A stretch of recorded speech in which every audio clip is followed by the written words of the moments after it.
Барлықтарыңызға сәлем. Бүгін сіздерге сүтсіз және жұмыртқасыз жасалатын пирогтың рецептісін ұсынатын боламын. Өте оңай әрі жұмсақ болып пісіп шығады. Сіздер де жасап көріңіздер. Біз ең алдымен ұнымызға какаоны және тұз, қамыр қопсытқыш, қант, майымызды құйып араластырамыз. Бұл жерде ең маңыздысы какаоның сапасында. Өте сапалы какао қолдану қажет. Одан кейін жылы суымызды құйып, қамырымыз біркелкі болғанға дейін жақсылап араластырамыз.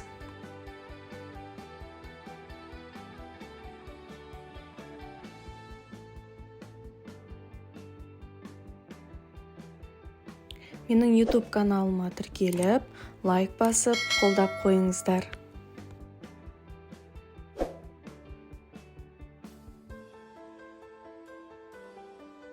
Жақсылап міне араластырып алдық.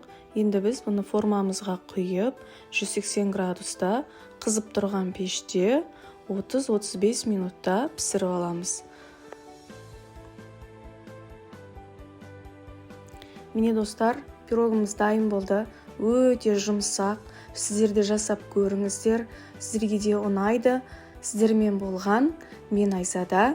Каналыма тіркеліп, лайк басып, қолдап қойыңыздар. Рахмет!